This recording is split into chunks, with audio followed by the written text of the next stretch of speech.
கடவுள் இல்லை அப்படின்னு சொல்கிறவங்க எல்லாருமே பாவிகளா? வாகன சட்டத்தை நான் ஃபாலோ பண்ணணுன்னா எனக்கு ஆக்சிடென்ட் நடக்காது, என் மேலே யாரும் கேஸ் ஃபைல் பண்ண மாட்டாங்க, அவ்வளோதான் மேட்ரு. அப்படின்னா ஒரு நாள் இல்லை ஒரு நாள் அந்த சட்டத்துக்கான காரணம் எங்கே இருந்து வந்துச்சுன்னு உனக்கே புரிய ஆரம்பிக்கும். முதல்ல சட்டத்தை பிடிச்சிக்கோங்க, பொழைச்சிக்குவீங்க.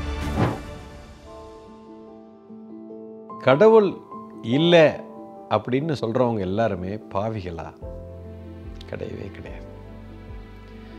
சார், நீங்கள் பாவம் செஞ்சவனா அல்லது புண்ணியவானா அப்படிங்கிறது கடவுள் இருக்காரு இல்லைங்கிறதுக்கும் சம்பந்தமே கிடையாது.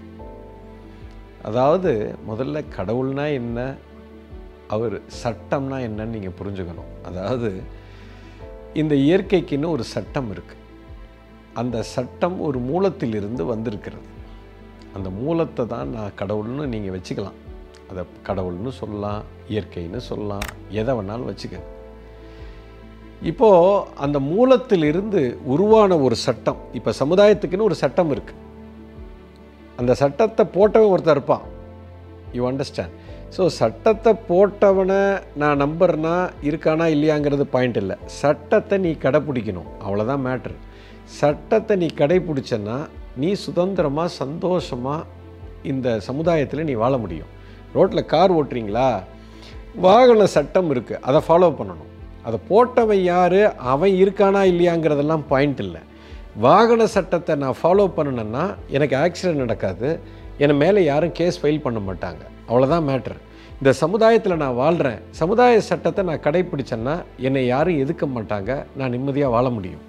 ஒரு ஸ்கூலில் படிக்கிறேன், அந்த ஸ்கூலுக்குன்னு ஒரு சட்டம் இருக்குது. அந்த சட்டத்திட்டத்தை நான் ஃபாலோ பண்ணணும். ஃபாலோ பண்ணுனா அந்த ஸ்கூலில் எனக்கு பிரச்சனை வராது, நான் நிம்மதியாக இருப்பேன், எனக்கு யாரும் தண்டனை கிடைக்காது, நான் தப்பு தண்டாக்கு போக மாட்டேன், நல்லா படித்து மார்க் வாங்கி நான் மேலே வருவேன். இவ்வளோதான் பாயிண்ட்டு. இதே போல் இயற்கைக்குன்னு ஒரு சட்டம் இருக்குது. சட்டத்தை போட்ட முதலாளி நான் ஏற்றுக்கணுமா வேணாமா அவசியமே இல்லை. அவன் போட்ட சட்டத்தை நீ கடைப்பிடி, நீ தப்பிச்சிருவேன், நீ புண்ணியவானா மாறிடுவேன்.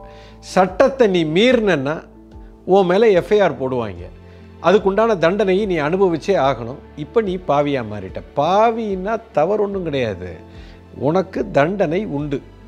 புண்ணியவான்னா பெரிய ஆள் கிடையாது, நீ சட்டத்தை மதிக்கிற, உனக்கு தண்டனை கிடையாது, அருள் இருக்கும். இவ்வளோதான் வித்தியாசம். கடவுள் இருக்காரா இல்லையாங்கிறதுல கடவுளை நீ புரிஞ்சுட்ட அப்படின்னா சட்டமே அங்கேருந்து தான் வந்திருக்கு. அப்போது அவனை பிடிச்சிட்டன்னா சட்டம் எல்லாம் உனக்கு புரிஞ்சிடும். அப்போ நீ தப்பாக போகிறதுக்கு வழியே இல்லை. அதுக்காக கடவுளை பிடிக்க சொன்னான். நீ கடவுளை பிடிக்கணும்னு அவசியம் இல்லை, சட்டத்தை புரிஞ்சு நீ வாழ தெரியும் அப்படின்னா ஒரு நாள் இல்லை ஒரு நாள் அந்த சட்டத்துக்கான காரணம் எங்கே இருந்து வந்துச்சுன்னு உனக்கே புரிய ஆரம்பிக்கும். முதல்ல சட்டத்தை பிடிச்சிக்கோங்க, பொழைச்சிக்குவீங்க. அவன் போட்ட ரூலை ஃபஸ்ட்டு என்னன்னு பாருங்கள். இதை புரிந்து கொள்வது தான் ஆன்மீகம், இதை புரிந்து கொள்வது தான் வாழ்க்கை. நீங்கள் உலகத்தை பற்றி எல்லா சட்டத்தையும் நம்ம தெரிஞ்சு வச்சுருக்கிறோம், ஆனால் இயற்கையோட சட்டம் எப்படி வேலை செய்யுது, அது எந்த மூலத்திலிருந்து வந்தது, அவ்வளோதான் பாயிண்ட்டு. இதை புரிஞ்சிருச்சுன்னா இது எல்லாமே புரிஞ்சிடும். பாரத தேசத்தின் நெடிய ஞான மரபின் தொடர்ச்சி குரு மித்ரே சிவா நடத்தும் அல்கெமி புரோகிராமில் பங்கேற்க ரெஜிஸ்டர் செய்யுங்கள் அல்லது கால் 9655992559. எங்கள் வெப்சைட் www.matangifoundation.org.